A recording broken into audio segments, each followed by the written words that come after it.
Review exercise 3 and question number 2. Statement. Write each of the following sets in tabular forms. Basically question number 2 में हमारे पास जो sets given है वो set builder form में है। अब हमने इन सेट्स को टेबुलर फॉर्म में जो है वो राइट करना है। अब देखिए यहाँ पे हमारे पास फर्स्ट पार्ट है, this set of x such that x is equal to 2n and n belongs to capital N।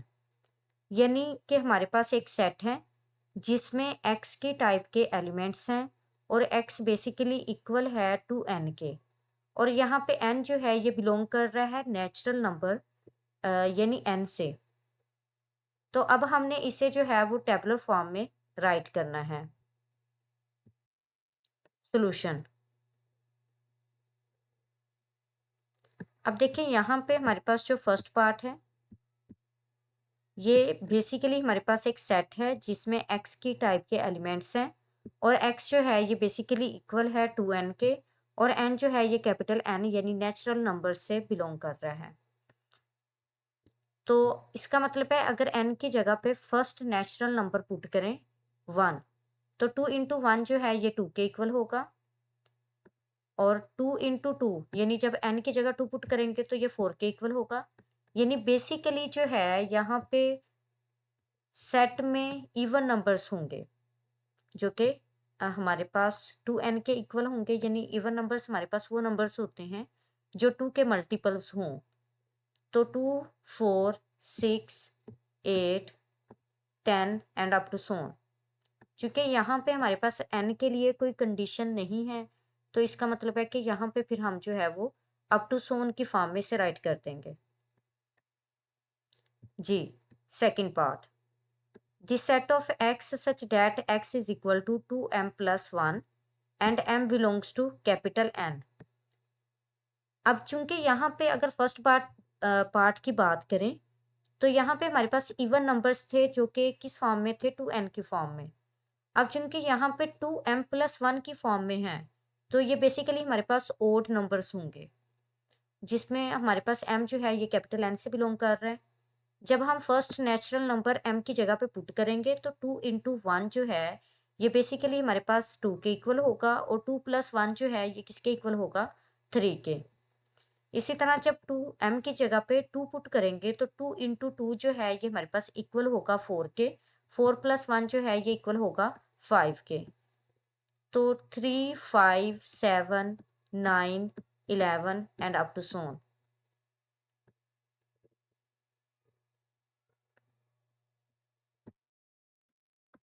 Part 3, the set of x such that x is equal to 11n, n belongs to W mean whole numbers and n less than 11। अब यहाँ पे हमने एक ऐसा set form करना है जिसमें जो है वो 11 के मल्टीपल्स होंगे, और n जो है ये हमारे पास होल नंबर से बिलोंग कर रहा है, यानी n जो है ये बेसिकली जो इनिशियल कंडीशन है इसकी वो 0 है। तो n जो है ये 0 यानी सॉरी होल नंबर्स से बिलोंग कर रहा है, तो होल नंबर्स में हमारे पास 0 भी एग्जिस्ट करता है। तो n जो है ये हमारे पास लेस देन है 11 से। अब यहाँ पे हमें इनिशियल कंडीशन नहीं दी गई तो इसका मतलब है कि यहाँ पे इनिशियल कंडीशन जो है वो 0 है, क्योंकि होल नंबर्स जो हैं वो हमारे पास कहाँ से शुरू होते हैं, 0 से। और फाइनल कंडीशन दी गई है कि लेस देन 11 है, यानी 10 तक हमने 11 के जो है वो मल्टीपल्स लेने हैं। अब देखें जब हम यहाँ पे n की जगह 0 पुट करेंगे, 11 into 0, next 11 into 1, 11 into 2, 11 into 3 up to so on 11 into 10। यानी बेसिकली यहाँ पे n जो है स्मॉल n जो है ये हमारे पास 11 से लेस देन है, यानी 10 के इक्वल है। तो यहाँ से हमारे पास 11 इंटू 0 जो है वो 0 के इक्वल होगा, 11 इंटू 1 11 के, 11 इंटू 2 22 के, 11 इंटू 3 33 के, 11 इंटू 4 44 के अप टू सोन 11 इंटू 10 जो है ये 100 10 के इक्वल होगा। बेसिकली ये हमारे पास एक ऐसे सेट के इक्वल है which contains the numbers 0, 11, 22, 33, 44 up to so on 110।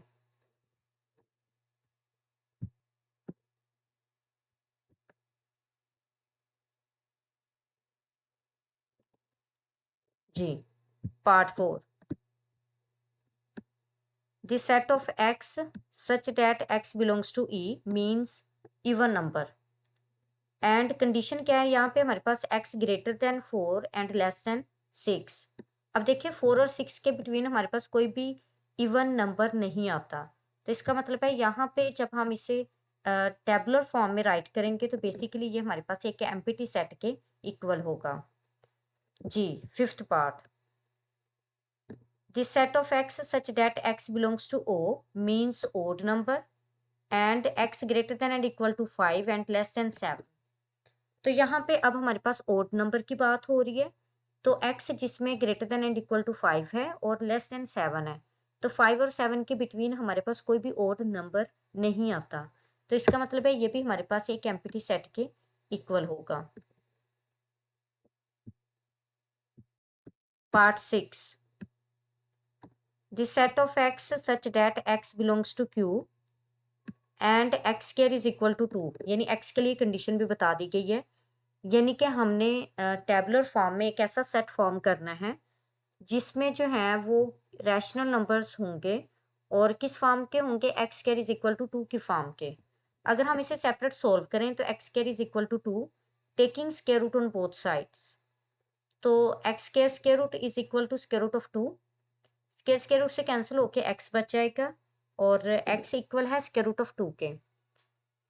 तो अब चूंकि ये हमारे पास अगर स्क्वायर रूट के अंदर जो है ये हमारे पास कोई प्राइम नंबर आ जाए या कोई ऐसा नंबर हो जो कि परफेक्ट स्क्वायर ना हो, तो बेसिकली वो हमारे पास स्क्वायर रूट ऑफ पी जो है ये रैशनल नंबर नहीं होता बल्कि इररेशनल नंबर होता है।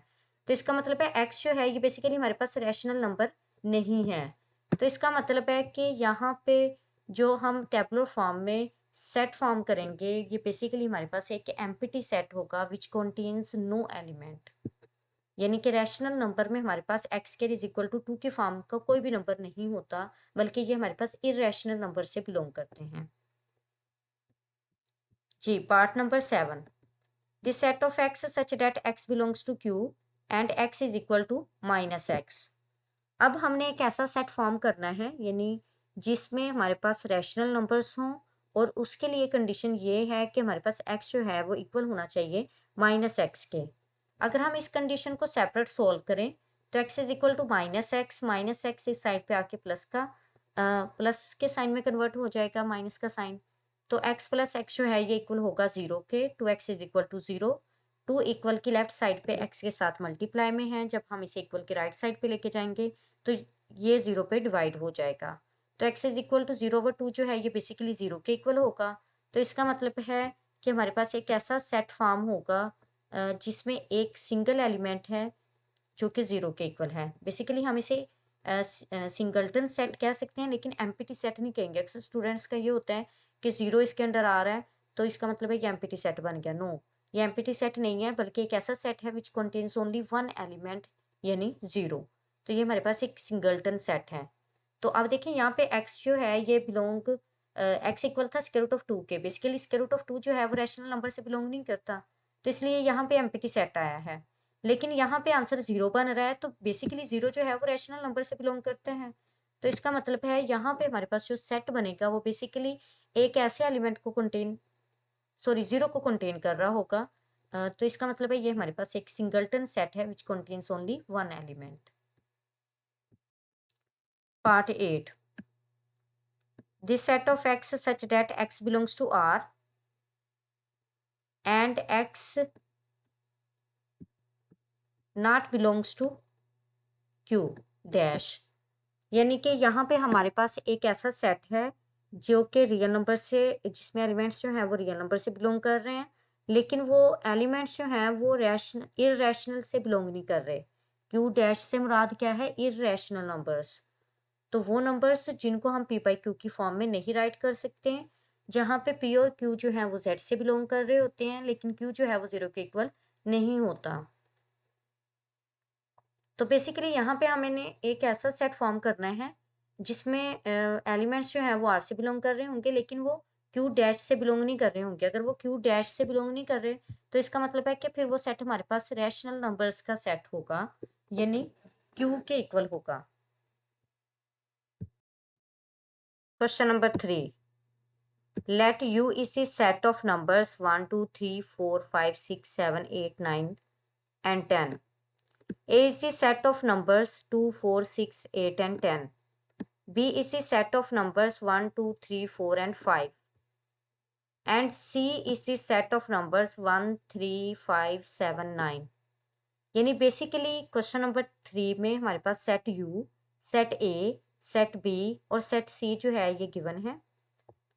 Now list the members of the each of the following sets.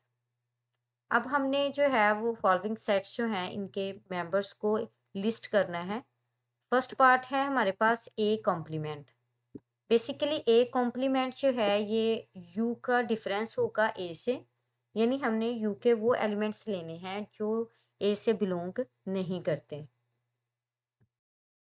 Solution,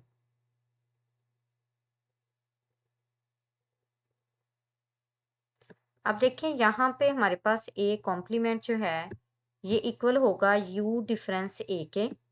तो फर्स्ट ऑफ ऑल जो है हम सेट यू को राइट करेंगे, फिर डिफरेंस की नोटेशन को, और फिर जो है वो सेट ए को राइट करेंगे। बेसिकली ए कॉम्प्लीमेंट में हमारे पास एक ऐसा सेट फॉर्म होगा जो कि कंटेन्स कर रहा होगा उन एलिमेंट्स को जो कि यू से तो बिलोंग कर रहे होंगे लेकिन ए से बिलोंग नहीं कर रहे होंगे। जैसा कि 1 जो है ये सेट यू से तो बिलोंग कर रहा है लेकिन ए से बिलोंग नहीं कर रहा, तो इसका मतलब है सेट ए कॉम्प्लीमेंट से भी ये बिलोंग करेगा। इसी तरह 2 जो है वो सेट ए से बिलोंग कर रहा है, तो इसका मतलब है कि 2 जो है वो ए कॉम्प्लीमेंट से बिलोंग नहीं करेगा। इसी तरह 3 5 7 और 9 ये हमारे पास वो वाले एलिमेंट्स हैं जो सेट यू से तो बिलोंग कर रहे हैं लेकिन सेट ए से बिलोंग नहीं कर रहे। So A complement is the set of numbers 1 3 5 7 and 9.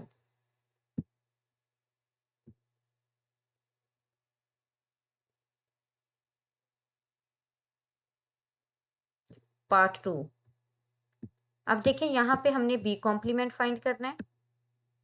तो बेसिकली बी कॉम्प्लीमेंट जो है ये भी हमारे पास यू डिफरेंस बी के इक्वल होगा। तो बी कॉम्प्लीमेंट जो है यहाँ से इक्वल होगा the set of numbers 6 7 8 9 and 10। Third part, अब यहाँ पे हमने A union B find out करना है। तो बेसिकली पहले सेट ए को राइट करेंगे, फिर यू के लिए यूनियन के लिए यू की नोटेशन को, एंड देन सेट बी को। अब हमने सेट ए और बी के तमाम एलिमेंट्स को ही राइट करना है ए यूनियन बी में विदाउट एनी रेपिटेशन। तो यहाँ पे फर्स्ट ऑफ ऑल हमारे पास 1 2 3 4 5 6 फिर 8 और फिर 10, यानी 1 से 5 तक तो बी में सारे के सारे एलिमेंट्स हैं। तो पहले हम उनको राइट कर लेंगे, फिर जो है हमारे पास 6 है 8 है एंड 10 है। पार्ट 4, ए डिफरेंस बी। ए डिफरेंस बी बेसिकली हमारे पास एक ऐसा सेट होगा जो कि एलिमेंट्स को कंटेन कर रहा होगा ए के, but not element of B. जो कि ए के एलिमेंट्स को तो कंटेन कर रहा होगा लेकिन बी के एलिमेंट्स को कंटेन नहीं कर रहा होगा। तो फर्स्ट ऑफ ऑल जो है हम सेट ए को राइट करेंगे, फिर डिफरेंस के लिए नोटेशन डिफरेंस को, और फिर सेट बी को राइट करेंगे। तो अब हमने सेट ए के वो एलिमेंट्स लेने हैं जो सेट बी से बिलोंग ना कर रहे हों।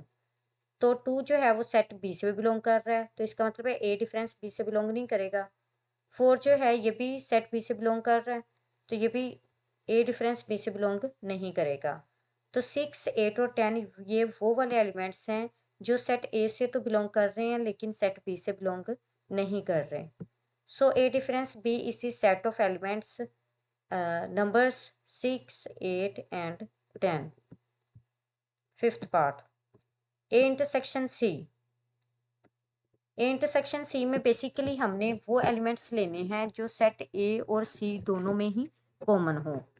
क्योंकि सेट ए जो है ये हमारे पास इवन नंबर्स का सेट है और सेट सी जो है ये हमारे पास ओड नंबर्स का सेट है। तो अब चूंकि इनमें हमारे पास कोई एलिमेंट ऐसा नहीं है, कोई नंबर ऐसा नहीं है जो कॉमन हो, तो इसका मतलब है यहाँ से ए इंटरसेक्शन सी जो है ये बेसिकली एक एम्प्टी सेट के इक्वल आ जाएगा। तो यानी कि हम यहाँ पे ये कह सकते हैं कि ए और सी जो हैं ये हमारे पास डिसजॉइंट सेट्स हैं जिनका कॉम्प्लीमेंट सॉरी इंटरसेक्शन जो है वो एक एम्प्टी सेट के इक्वल आता है।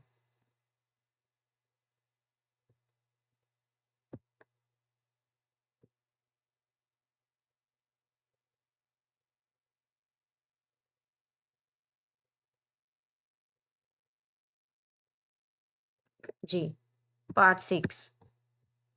अब 6 पार्ट में है हमारे पास A complement union C complement, यानी हमने ए कॉम्प्लीमेंट का यूनियन फाइंड आउट करना है सी कॉम्प्लीमेंट से। तो फर्स्ट ऑफ ऑल जो है हम ए कॉम्प्लीमेंट फाइंड करेंगे, जो बेसिकली हमारे पास उन एलिमेंट्स का सेट होगा यू के, जो कि यू से तो बिलोंग कर रहे होंगे लेकिन ए से बिलोंग नहीं कर रहे होंगे। इसी तरह यहाँ पे अब सी कॉम्प्लीमेंट लेना है, तो सी कॉम्प्लीमेंट जो है ये बेसिकली इक्वल होगा यू डिफरेंस सी के, यानी कि इसमें हमने वो एलिमेंट्स लेने हैं जो यू से तो बिलोंग कर रहे हों लेकिन सी से बिलोंग ना कर रहे हों। तो यहाँ पे हमने ए कॉम्प्लीमेंट भी फाइंड आउट कर लिया और सी कॉम्प्लीमेंट भी फाइंड आउट कर लिया। अब जो है हम A complement union C complement जो है ये फाइंड आउट करेंगे। तो अब यहाँ पे फर्स्ट ऑफ ऑल जो है हम ए कॉम्प्लीमेंट की वैल्यू राइट करेंगे, सेट राइट करेंगे, फिर यूनियन के लिए नोटेशन यू और फिर सेट सी कॉम्प्लीमेंट को राइट करेंगे। तो बेसिकली यहाँ पे हमने यूनियन फाइंड आउट करना है और ए कॉम्प्लीमेंट में हमारे पास सारे के सारे ओड नंबर्स हैं और सी कॉम्प्लीमेंट में हमारे पास सारे के सारे इवन नंबर्स हैं। तो इसका मतलब है कि हमारे पास जो A complement union C complement होगा ये बेसिकली सेट यू के ही इक्वल आ जाएगा, यानी 1 से 10 तक हमारे पास ओवरऑल एलिमेंट्स शामिल होंगे।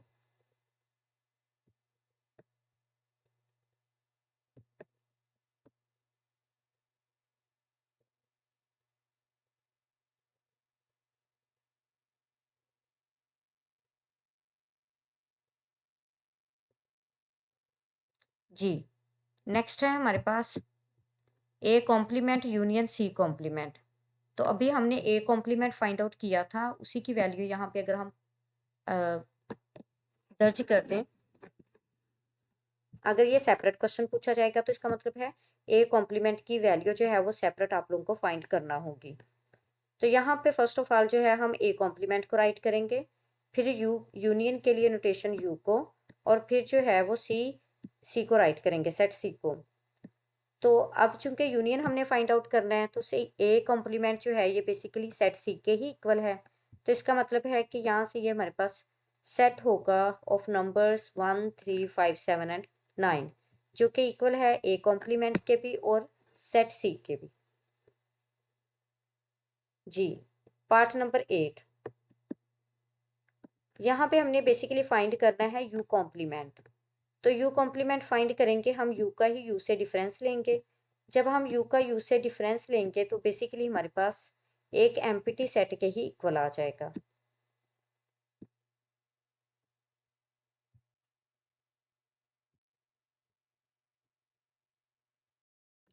Question number 4, statement using the Venn diagrams if necessary find the single sets equal to the following. हमने जो जो हमारे पास पार्ट्स गिवन है, हमने इनकी वेन डायग्राम जो है वो ड्रॉ करनी है और फिर अगर पॉसिबल है तो इन्हें एक सिंगल सेट के इक्वल भी राइट करना है। सोल्यूशन, अब देखिए यहाँ पे हमारे पास ए कॉम्प्लीमेंट जो है ये बेसिकली इक्वल होगा यू डिफरेंस ए के। तो अगर यहाँ पे हम वेन डायग्राम ड्रॉ करें तो यू को हम रेक्टेंगल शेप से जो है वो रिप्रेजेंट करेंगे और ए को जो है वो सर्कल से रिप्रेजेंट करेंगे। तो अब यहाँ पे हमने यू के वो एलिमेंट्स लेने हैं जो ए में मौजूद ना हो। तो इसका मतलब है कि ए वाले पोर्शन को छोड़ के बाकी सारा पोर्शन जो है वो क्या होगा, शेडेड होगा। तो हमारे पास ये वाला पार्ट जो है ये बेसिकली क्या होगा, शेडेड होगा।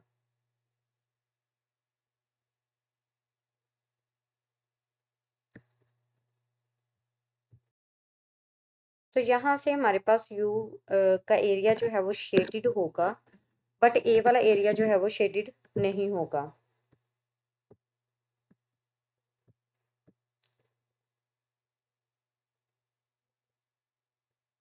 जी, नेक्स्ट पार्ट। अब सेकंड पार्ट में है हमारे पास ए इंटरसेक्शन यू। बेसिकली अगर हम किसी सबसेट का उसके सुपर सेट से इंटरसेक्शन लेते हैं तो बेसिकली वो इक्वल होता है सबसेट के। तो यहाँ पे हमने जो है वो इसे एक सिंगल सेट के इक्वल भी राइट कर दिया। तो इसका मतलब है यहाँ पे हमने ए वाले एरिया को जो है वो शेड करना है। तो देखिए यहाँ पे ए वाले एरिया को ही शेड किया गया है। Third part, A union you, you mean universal set. अब देखिए यहाँ पे जब हम सबसेट का यूनिवर्सल सेट से यूनियन लेते हैं तो बेसिकली हमारे पास इक्वल होता है सुपर सेट से। यानी जब हम किसी सबसेट का यूनियन लेते हैं सुपर सेट से तो वो बेसिकली इक्वल आ जाता है सुपर सेट के, इंटरसेक्शन सबसेट के और यूनियन जो है वो सुपर सेट के। तो इसका मतलब है इसमें हमारे पास यू का सारा एरिया शेडेड होगा विद सेट ए। तो ये हमारे पास सारे वाला पोर्शन जो है वो बेसिकली शेडेड है।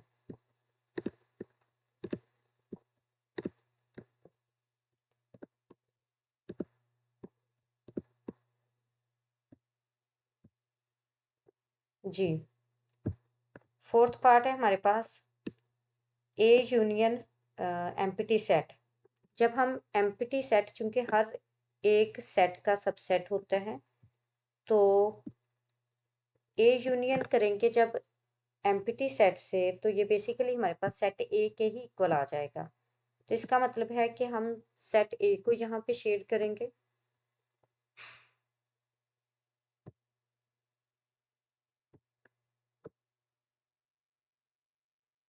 जी, नेक्स्ट पार्ट है हमारे पास फिफ्थ। जब हम एम्प्टी सेट का इंटरसेक्शन लेते हैं एक एम्प्टी सेट से ही तो बेसिकली किसके इक्वल आता है, एक एम्प्टी सेट के ही इक्वल आ जाते हैं। Question number 5, use Venn diagrams to verify the following. अब यहाँ पे हमने वेन डायग्राम को यूज करते हुए फॉलोइंग पार्ट्स को वेरीफाई करना है। फर्स्ट पार्ट है हमारे पास A difference B is equal to A union B complement. Solution. अब देखिए यहाँ पे हमारे पास ए डिफरेंस बी जो है ये हमने वेरीफाई करना है, इक्वल है ए यूनियन बी कॉम्प्लीमेंट के। तो फर्स्ट ऑफ ऑल जो है हम यहाँ पे लेफ्ट हैंड साइड लेंगे जो कि इक्वल है ए डिफरेंस बी के। तो यहाँ पे हमने जो है वो सेट यू को रेक्टेंगल से रिप्रेजेंट किया वेन डायग्राम में, और सेट ए और सेट बी जो कि सबसेट्स हैं इनको सर्कल से जो है वो रिप्रेजेंट किया गया है। अब चूंकि यहाँ पे हमें इसके बारे में कोई इन्फॉर्मेशन नहीं है कि ए और बी जो है ये हमने ओवरलैपिंग सेट्स लेने हैं या डिसजॉइंट सेट्स लेने हैं। अगर कोई इन्फॉर्मेशन ना हो तो फिर हमने जो है वो ये ओवरलैपिंग सेट्स ही लेने हैं, यानी वो सेट्स जिनमें कॉमन कुछ ना कुछ पाया जाए। तो यहाँ पे जब ए डिफरेंस बी करेंगे तो इसमें ए के वो एलिमेंट्स होंगे जो कि बी में मौजूद नहीं होंगे।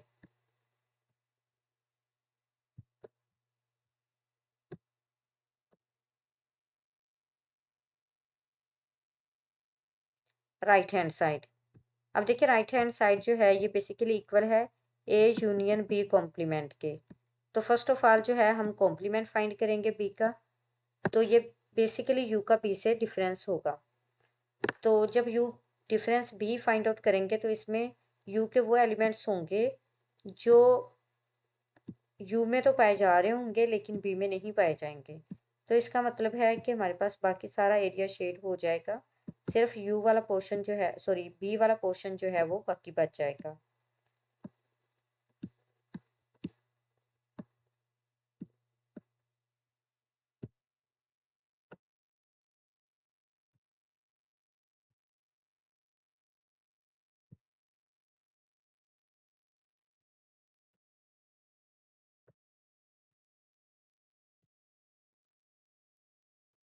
अब यहाँ पे हमने फाइंड आउट करना है ए यूनियन बी कॉम्प्लीमेंट, यानी बी कॉम्प्लीमेंट का ए से यूनियन फाइंड आउट करना है। तो ये बेसिकली हमारे पास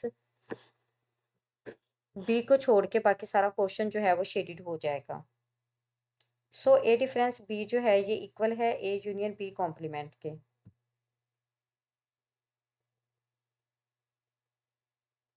जी, नेक्स्ट पार्ट है हमारे पास A difference B complement intersection B is equal to B. अब देखें, फर्स्ट ऑफ ऑल अगर हम लेफ्ट हैंड साइड लेते हैं तो पहले हमें ए डिफरेंस बी फाइंड आउट करना है। तो बेसिकली ऐसे जैसे फर्स्ट पार्ट में हमने फाइंड किया था ए डिफरेंस बी, यानी ए वाला ही एरिया जो है वो यहाँ पे शेडेड होगा। अब हमने ए डिफरेंस बी का कॉम्प्लीमेंट फाइंड करना है, यानी यू से डिफरेंस। अगर हम यहाँ से ये ए वाला पोर्शन निकालते तो बाकी जो है ये हमारे पास ए डिफरेंस बी कॉम्प्लीमेंट बच जाएगा। तो अब हमने ए डिफरेंस बी कॉम्प्लीमेंट का इंटरसेक्शन लेना है बी के साथ। तो ये बेसिकली हमारे पास पोर्शन बी के इक्वल आ जाएगा। देखिए, तो बी ही हमारे पास क्या है, राइट हैंड साइड है। So A difference B complement intersection B complement ये इक्वल है बी के।